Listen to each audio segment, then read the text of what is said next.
ainda tem lugar na sua Eu já hospedagem? estou aborrecida, eu já falei que eu não tenho no lugar macho. Já estou me aborrecendo.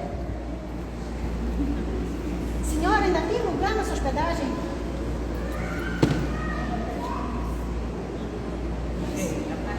Puxa, muito obrigada.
e cada um em sua própria cidade.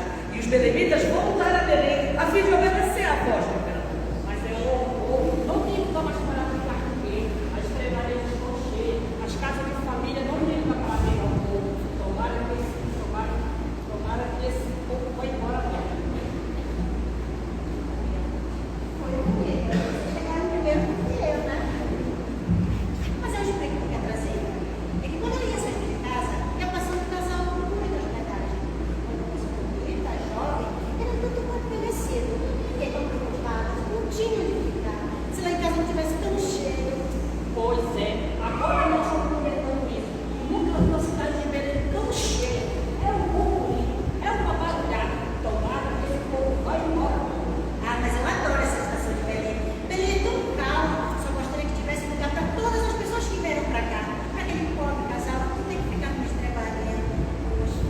Eu também gosto. Há mais alegria na cidade. E se encontram pessoas tão boas. Esse casal de quem você fala está hospedado na estrebaria perto da sua casa. Assim, coitada. Vamos visitá-los? Vamos. Eles parecem muito bons. Ela tem um rosto tão bem, um sorriso tão puro. Tem que conversar com um deles. Eu também quero ir, posso? Pode sim.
sem importância, é porque você não sabe, minha amiga. Esse menino é filho de Deus, é chegado o tempo.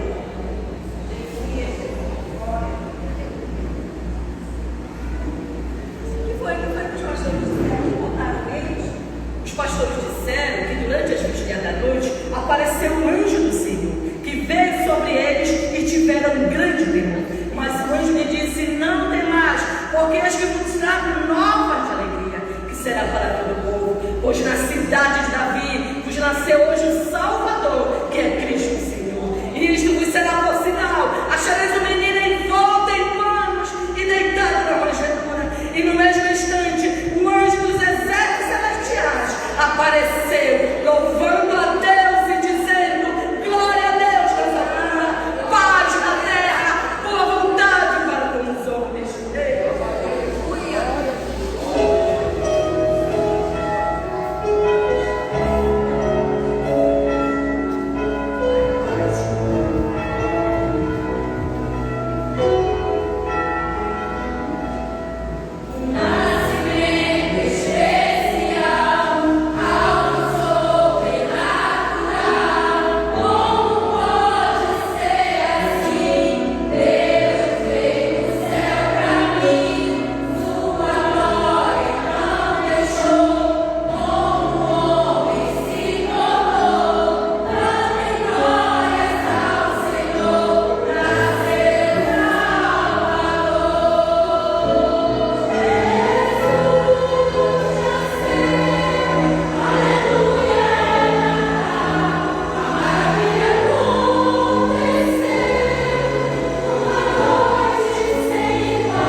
posto que pequeno dos milhares de Judá, de ti sairá aquele que será o Senhor de Israel, cujas saídas são desde os tempos antigos, desde os dias da eternidade. E depois, os pastores fizeram o que aconteceu, e os anjos, ausentando-se para o céu, disseram os pastores uns aos outros: vamos, pois, até Belém, e precisamos de saber o que o Senhor nos fez saber. E foram apressadamente, encontraram Maria e José, um menino na manjedoura. E a estrela? Eis Jesus na estrela, no céu, a estrela com um brilho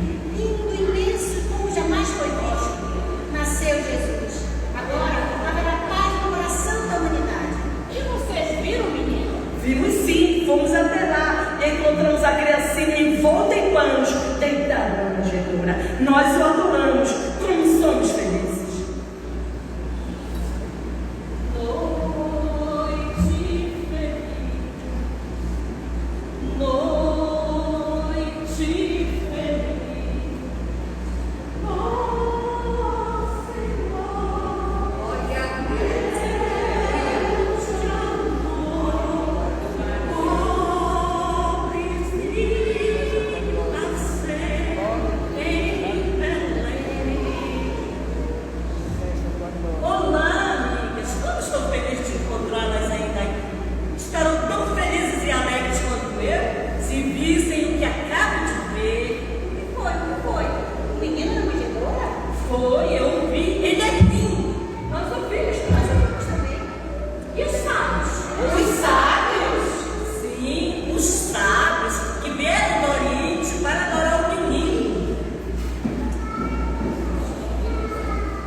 Louvado seja o nome do Senhor. Esse lugar está cheio da glória do Senhor. Depois de ouvir esse louvor de adoração, de exaltação ao Senhor, só dá vontade de dizer glória a Deus, de dizer que Tu és Senhor. Se você tem motivos para adorar o Senhor, adore-o neste momento. Nós estamos em um lugar em que temos liberdade para adorar o Senhor. É muito interessante quando se fala no Natal, você vê uma agitação, vai ao comércio, dá uma agitação só no comércio, né? Gente comprando, gente gastando aquilo que não tem para gastar, mas esquecem-se do real motivo do Natal. O que é o Natal? E há quem até questione que não deveria se comemorar o Natal, celebrar o Natal. Mas a palavra Natal fala de nascimento. Natal é nascimento. Se perguntar a você qual o dia do seu Natal, é o dia do seu aniversário, o dia que você nasceu, né? E as pessoas perguntam o seu natalício, quando é, né? Então você vai dizer que, por exemplo, hoje nós temos alguém que está celebrando o seu Natal, né? A irmã Vanessa está de aniversário hoje. Então, hoje é o natalício dela, né? Dia 11 de dezembro. Então, por que não celebrar o nascimento de Jesus? Questiona-se o dia, a data exata. Mas o que é mais relevante para nós não é a data exata, mas é o efeito deste nascimento. Para que Jesus nasceu? Questiona-se inclusive na história. Hoje há um movimento que tenta remover da história a sigla ACDC, né? Antes de Cristo, depois de Cristo. Há um movimento que tenta remover isso para tentar tirar Jesus de cena. Porque a história da humanidade foi transformada pelo nascimento de Jesus. A história foi marcada, a história da humanidade foi marcada pelo nascimento de Jesus. Então, quando nós estudamos história, nós encontramos, ainda que alguém queira negar, né? Estuda-se história antes de Cristo, depois de Cristo, os acontecimentos antes do advento do nascimento de Jesus, os acontecimentos na humanidade depois do nascimento de Jesus. Mas a Bíblia nos traz o nascimento de Jesus. Nós sempre focamos aqui, né? Na manjedoura, na estrela, nos magos, no lugar que não havia para Jesus. E todos esses detalhes são muito importantes, são todos detalhes muito relevantes para a história. Mas nós precisamos entender também as profecias. O que as profecias falavam para que nesse momento chegassem os magos, chegassem os pastores. O que as profecias apontavam? Para que apontavam? E aí eu quero convidar a igreja a ler a Bíblia em Isaías. Isaías é o profeta messiânico. Isaías, no capítulo 9, a partir do versículo 1. A epígrafe de Isaías 9 diz: o nascimento e o reino do príncipe da paz. Isaías capítulo 9, a partir do versículo 1. Mas para a terra que estava aflita, não continuará a obscuridade. Deus, nos primeiros tempos, tornou desprezível a terra de Zebulon e a terra de Naftali, mas nos últimos dias tornará glorioso o caminho do mar, além do Jordão, Galileia dos gentios. O povo que andava em trevas viu uma grande luz, e aos que viviam na região da sombra da morte, resplandeceu-lhes a luz. Tens multiplicado este povo, a alegria lhe aumentaste. Alegram-se eles diante de ti, como se alegram na ceia ceifa e como exultam quando repartem os despojos. Porque tu quebraste o jugo que pesava sobre eles, a vara que lhes feria os ombros e o cetro do seu opressor, como no dia dos midianitas. Porque toda bota com que anda o guerreiro no tumulto da batalha e toda veste revolvida em sangue serão queimadas, servirão de pasto ao fogo. Porque um menino nos nasceu, um filho se nos deu, o governo está sobre os seus ombros, e o seu nome será Maravilhoso Conselheiro, Deus Forte, Pai da Eternidade, Príncipe da Paz, para que se aumente o seu governo e venha paz sem fim sobre o trono de Davi e sobre o seu reino, para o estabelecer e firmar mediante o juízo e a justiça desde agora e para sempre. O zelo do Senhor dos Exércitos para isso. Para isto, quando você lê as profecias de Isaías, nós já até falamos sobre isso no culto dos núcleos, mas é bom relembrar, dá a sensação de que já aconteceu, né? O versículo 6, por exemplo, diz: porque um menino nos nasceu, um filho se nos deu, já nasceu o menino. Mas na verdade, Isaías profetiza muito tempo antes deste fato acontecer. Ele está dizendo que vai acontecer. Mas vamos para o versículo 1, vamos entender aqui o versículo 1. Mas a terra que estava aflita não continuará a obscuridade. Deus, nos primeiros tempos, tornou desprezível a terra de Zebulon e a terra de Naftali, ou Naftali. Para que nós possamos entender esta profecia aqui, é preciso nós voltarmos um pouco na história.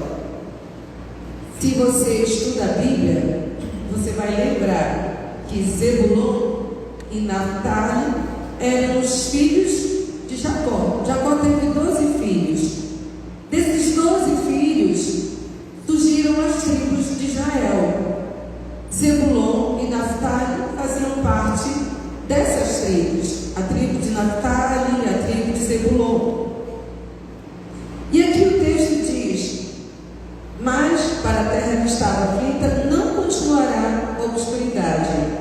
Deus, nos primeiros tempos, tornou desprezível a terra de Zebulon e a terra de Naftali. Se formos um pouco mais atrás, vamos lembrar das promessas de Abraão, de Deus a Abraão, quando Deus diz a Abraão: olha, Abraão, eu vou fazer de ti uma grande nação.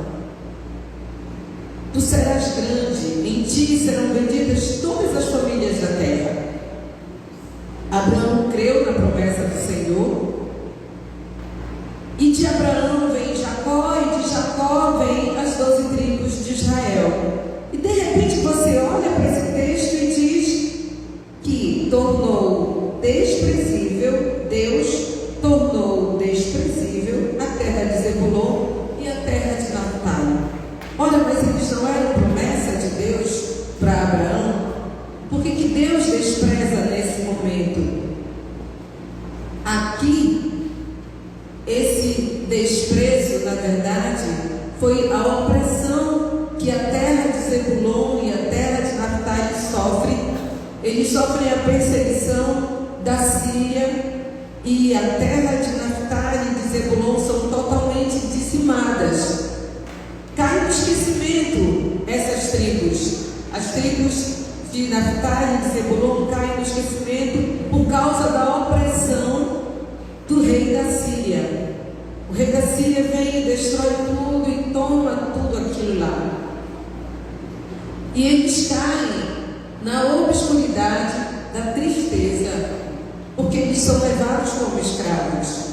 A história de Israel, a todo momento nós vamos ver o povo de Israel sendo levados como escravos, sendo destruídos os seus bens, né? São levados como despojos por outros povos, e depois Deus vem e dá vitória a eles. E a terra de Zebulon e de Naftali também é tomada pela Síria. Por isso que aqui no primeiro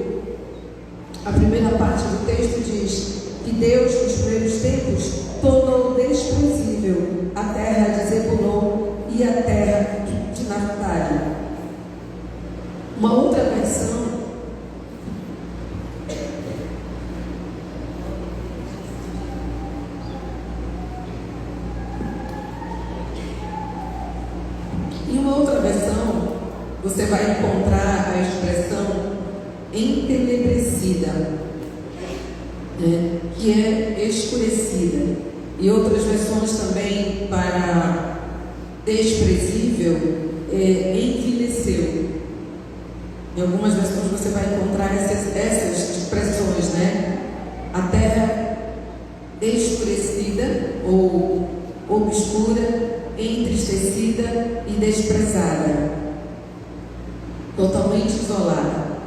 Mas aí nós olhamos para o texto seguinte, para a continuidade do texto, e diz assim: mas nos últimos tornará glorioso o caminho do mar, além do Jordão, a Galileia dos gentios. Você percebe que o texto está dividido em dois momentos.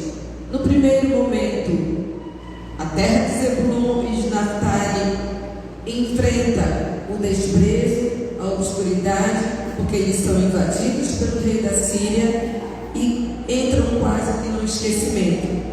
E aí, só que quando você continua o texto, ele diz assim: mas nos últimos dias tornará glorioso o caminho do mar, além do Jordão, Galileia dos gentios. Quando você continua a ler a Bíblia, você encontra essa segunda parte aqui se cumprindo lá no Novo Testamento. Mas nos últimos dias tornará glorioso o caminho do mar, além do Jordão, Galileia dos gentios. Você encontra no Evangelho de Mateus, no Evangelho de Marcos, no Evangelho de Lucas, a citação da terra de Zebulon e da terra de Naftali. Porque a terra de Zebulon e a terra de Naftali nada mais é do que a região da Galileia. E quem esteve na região da Galileia? Jesus esteve na região da Galileia. Então, tornará glorioso o caminho do mar, é porque a promessa se cumpre em Jesus Cristo. Quando Jesus nasceu, você vai ler o versículo 6, o menino nos nasceu, um filho se nos deu, e o principado está sobre os seus ombros, e o seu nome será maravilhoso, conselheiro, Deus forte, Pai da eternidade, príncipe da paz. O povo de Israel, os judeus, quando ouviram falar de um menino que nasceria, e Herodes também, quando ouve falar de um rei que deveria nascer, vamos matar todos os meninos para que ninguém venha ameaçar o meu trono. Herodes tenta matar a promessa de Deus. Herodes tenta destruir uma história, uma providência que Deus teria pensado para o homem. Só que os planos de Deus são perfeitos. Nada que Deus planeja é frustrado. Deus é perfeito em todos os seus planos. Às vezes nós olhamos e pensamos: isso aqui não vai dar certo, né? Isso não vai dar certo. Que profecia é essa? Que promessa é essa? Como é que isso vai se cumprir? Deus nos promete e nós ficamos às vezes questionando: como é que isso vai se cumprir? Eu não consigo enxergar de que forma vai se cumprir essa promessa. Mas os planos de Deus são perfeitos e as suas promessas são fiéis e verdadeiras. E no tempo certo elas se cumprem. E aí a palavra de Deus diz assim: e vindo a plenitude dos tempos. A plenitude dos tempos é no tempo pleno de Deus, no tempo certo de Deus, há de acontecer aquilo que Ele prometeu. E vindo a plenitude dos tempos, Jesus nasceu. Jesus nasce e quando Ele começa o seu ministério, que dura apenas 3 anos, Ele vai para a Galileia. Aos 30 anos de idade, Jesus vai para a Galileia e começa o seu ministério na Galileia. E é muito interessante porque diz assim, olha, no versículo 2, aliás, no finalzinho do versículo 1 diz assim: tornará glorioso o caminho do mar. E o que é o caminho do mar diz respeito a uma antiga rota muito conhecida pelos comerciantes e caravanas que por ali passavam ali ao longo do mar Mediterrâneo, de Damasco para Galiléia.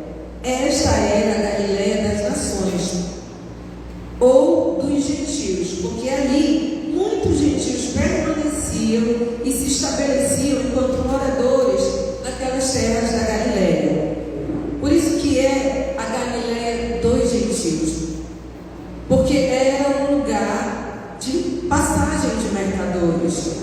Então ela se torna a Galiléia dos gentios, porque na verdade, irmãos, a promessa que Deus faz a Abraão, ele diz: olha, Abraão, eu vou te fazer grande, serás uma grande nação, e em ti serão benditas todas as famílias da terra. A promessa era para o povo de Israel, sim, chamado povo escolhido de Deus, o povo eleito. Só que lá em João você encontra, logo no capítulo 1 de João, diz que veio para o que era seu, mas os seus não o receberam. Mas todos quantos o receberam, deu-lhes o poder de serem feitos filhos de Deus, a saber, os que creem no seu nome. Os gentios somos nós. Os gentios somos nós. Nós somos exatamente aquele que não era. Veio para o que era seu, o judeu, mas os seus não o receberam. Mas todos quantos o receberam, deu-lhes o poder de serem feitos filhos de Deus, a saber, os que creem no seu nome. Então, a Galiléia dos gentios era um lugar que não pertencia somente aos judeus, mas aos mercadores que por ali passavam e que também se estabeleciam naquele lugar. E ali Jesus começa o seu ministério. E aí, quando falamos do ministério de Jesus, nós temos que avançar para o versículo 2, que diz assim: o povo que andava em trevas viu grande luz, e aos que viviam na região da sombra da morte resplandeceu-lhes a luz. Aquela região da Galiléia, que havia sido invadida pelo rei da Síria e que estava na obscuridade, agora recebe a luz. O povo que andava em trevas viu uma grande luz. Não foi a luz da estrela, mas foi a luz de Jesus. Eles receberam Jesus, eles viram Jesus. Só que existem aqueles que experimentam, que veem, mas não querem, né? Existem aqueles que experimentam, que veem, conhecem, mas não querem. São iluminados pela luz, mas não querem a luz. E foi o que aconteceu com muitos dos judeus. Eles viram Jesus, até seguiram Jesus. Porque Jesus começa a andar pela Galiléia e começa a curar, começa a libertar pessoas oprimidas. Lá estava o Gadareno. Nós estamos estudando na escola dominical o livro de Marcos, né? Lá estava o Gadareno. O Gadareno morava em uma cidade da Galiléia, na região da Galiléia. E lá estava o Gadareno, que foi liberto por Jesus. Lá estavam os 10 leprosos que foram curados por Jesus. Quantos voltaram para agradecer? Somente um voltou. Então muitos viram a luz, mas nem todos quiseram a luz. Talvez sejam aqueles que se sentem ofuscados pela luz e dizem: não quero, está me incomodando demais, não quero essa luz, não quero ser guiado pela luz. Aliás, hoje é o dia da Bíblia, e hoje pela manhã nós recitamos, né, após a caminhada: lâmpada para os meus pés é a tua palavra e luz para os meus caminhos, porque Jesus é a própria palavra de Deus. Jesus é o verbo que se fez carne. Então ele é a luz. O povo que andava em trevas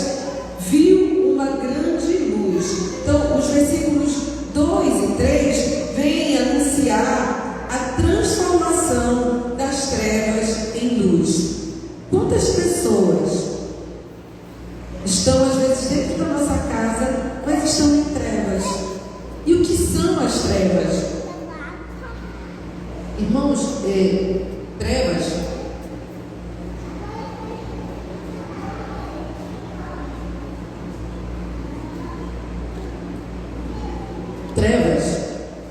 trevas podem ser os seus medos, trevas podem ser os seus pecados que lhe cegam, trevas podem ser o seu egoísmo, trevas podem ser a sua autopiedade, trevas podem ser o desprezo pela palavra, trevas podem ser a sua vontade de querer que tudo seja do seu jeito. E quando você é confrontado pela palavra de Deus, você diz: não quero. Trevas pode ser tudo isso. E você traduz com trevas? Trevas podem ser as suas vontades que você diz: não. Olha, Jesus, você pode cuidar da minha filha. Jesus, você pode cuidar da minha esposa. Você pode vir até aqui, mas aqui sou eu. Treva é a sua vontade, que não deixa Jesus invadir todos os espaços com a sua luz. E Jesus não entra onde não permitem que ele entre. Mas hoje, a luz de Deus está aqui para lhe alcançar. Você só precisa abrir o seu coração. O povo que andava em trevas viu uma grande luz, e aos que estavam assentados na região da sombra da morte, a luz raiou. Quando Jesus estava andando pelo mar da Galileia, no caminho da Galileia, né? Jesus começa a formar a sua equipe de trabalho e traz para a luz pessoas que estavam na obscuridade, pescadores que estavam na obscuridade. Jesus traz para a luz Pedro, Simão, Tiago. Eles estavam na obscuridade, na escuridão da ignorância, na escuridão da incredulidade. Estavam presos à lei. Isto pode, isto não pode, isto pode, isto não pode. Mas o que Jesus falava não era ouvido. Estavam lá, escravos. Mas Jesus olha para esses pescadores e diz: venham, que eu vou fazer de vocês pescadores de homens. Mateus capítulo 4 você encontra isso. Então, a chegada de Jesus na vida daqueles pescadores muda toda a história deles. Tira aqueles homens que eram simples pescadores da obscuridade, do isolamento. Quem era Pedro? Como nós identificamos Pedro hoje? Não mais como um pescador, mas como um apóstolo, né? O apóstolo Pedro. Quem era Mateus? Não falamos mais de Mateus como um cobrador de impostos, mas como um discípulo de Jesus. Quem é você? Como falam de você? Você está na obscuridade das suas vontades próprias, do seu egoísmo? Mas Jesus está com foco em você hoje. Quem é você hoje? E o que vão falar de você amanhã? Pedro era um simples pescador, mas hoje nós chamamos do apóstolo Pedro, né? Pedro, aquele com quem Jesus disse: olha, eu vou te entregar as chaves, apacenta as minhas ovelhas. E Pedro deixa de ser um pescador qualquer. O que vão falar de você depois que você entregar-se a Jesus? Você já não vai mais ser simplesmente o José, mas você vai ser o José que ganha almas. Você não vai ser mais simplesmente o Miguel, mas você vai ser o Miguel ganhador de almas, gastador de almas. Você não vai mais ser simplesmente o Gustavo, você vai ser o Gustavo ganhador de almas. Você ganha um sobrenome, o teu sobrenome é ganhador de almas, porque você sai das trevas e vem para a luz. O povo que andava em trevas viu uma grande luz, e aos que estavam na região da sombra da morte, a luz raiou. Mas vamos falar desses que estavam lá na Galileia. Já saímos lá do profeta Isaías e já estamos aqui no cumprimento da promessa. Quando você lê a Bíblia em Mateus, no capítulo 4, dos versículos 13 a 16, você vai encontrar: deixando Nazaré, foi habitar em Cafarnaum, cidade marítima, nos confins de Zebulon e Naftali, para que se cumprisse o que foi dito pelo profeta Isaías, que diz: a terra de Zebulon e a terra de Naftali, junto ao caminho do mar, além do Jordão, a Galileia das nações. O povo que estava assentado em trevas viu uma grande luz. Aos que estavam assentados na região e sombra da morte, a luz raiou. Aí você lê ainda o capítulo 4, dos versículos 23 a 25 de Mateus, e encontra: percorria Jesus toda a Galileia, ensinando nas suas sinagogas, pregando o evangelho do reino e curando todas as enfermidades e moléstias entre o povo. E a sua fama correu por toda a Síria, e traziam-lhe todos os que padeciam, acometidos de várias enfermidades e tormentos, os endemoniados, os lunáticos, os paralíticos, e os curava. E seguiam uma grande multidão da Galileia, de Decápolis, de Jerusalém, da Judéia e da além do Jordão, e curava. Quando nós voltamos para Isaías, lá em Isaías, no capítulo 53, você vai encontrar a palavra de Deus dizendo: ele levou sobre si as nossas dores, as nossas enfermidades, o castigo que nos traz a paz estava sobre ele, e pelas suas pisaduras nós fomos sarados. Pelas suas pisaduras fomos sarados.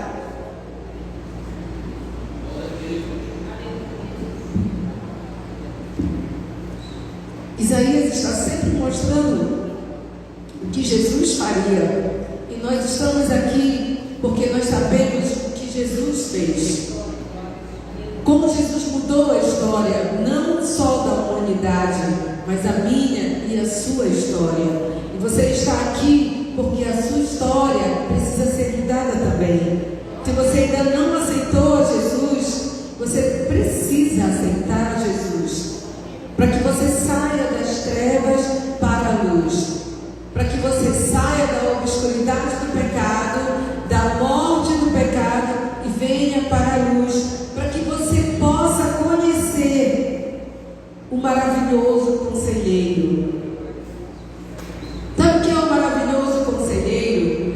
Quando você está com medo, quando você está em dúvidas, quando você está inseguro, você vai para a palavra de Deus e encontra o conselho certo na palavra do Senhor. Você encontra refúgio na palavra do Senhor. Por isso ele é o maravilhoso conselheiro. O Deus forte é aquele que nos sustenta, é aquele que nos fortalece, é aquele que nos dá a direção certa. Medo pode nos trazer para a obscuridade. O medo, a ansiedade podem nos trazer para a obscuridade, mas o maravilhoso conselheiro te traz para a luz. O maravilhoso conselheiro te dá o conselho certo, que te dá a segurança. O príncipe da paz te tira da dor e do sofrimento para trazer paz ao teu coração, ainda que estejas passando por provas. Parece contraditório, né? Príncipe da paz te dá a paz quando tu estás em sofrimento. Então, o que é que Jesus representa para nós?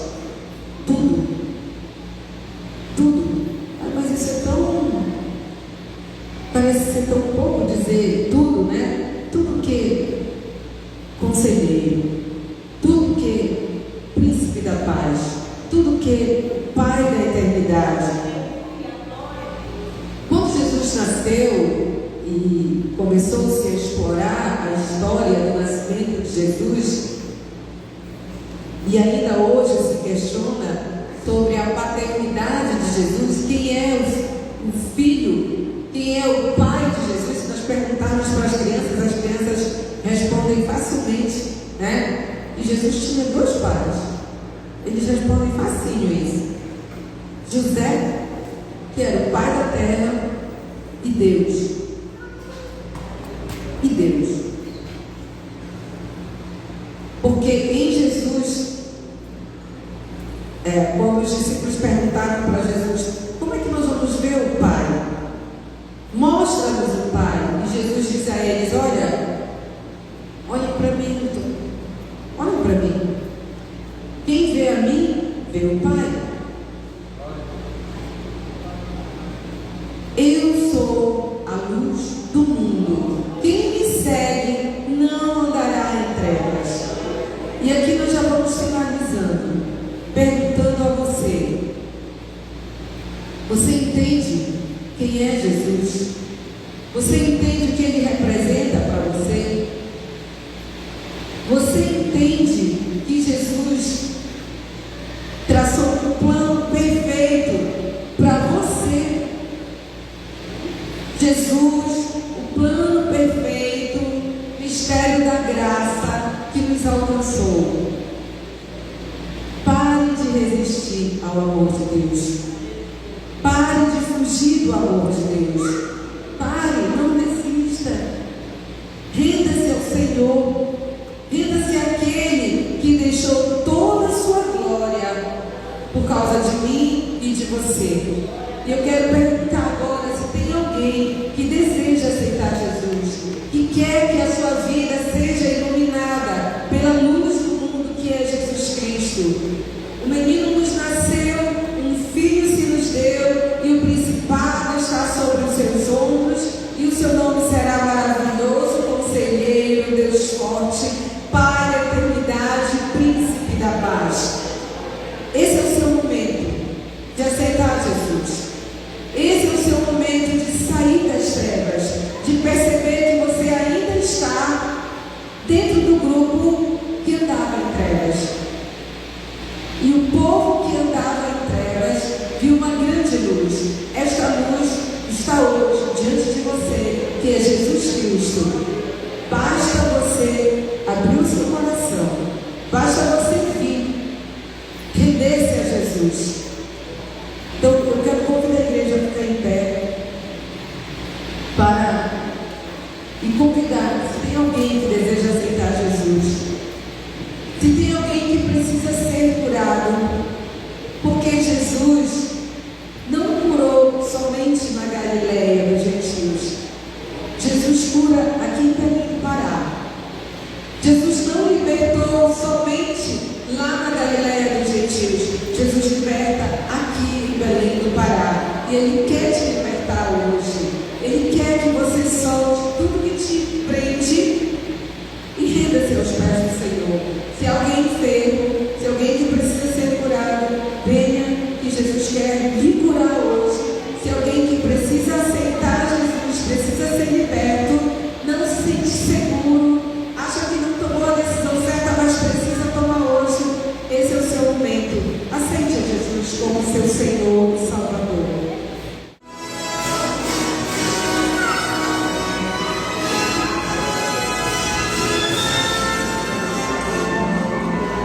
Depois que viram os anjos no céu, os pastores disseram: vamos a Belém, pois hoje nasceu o Senhor, o nosso Salvador.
Filho é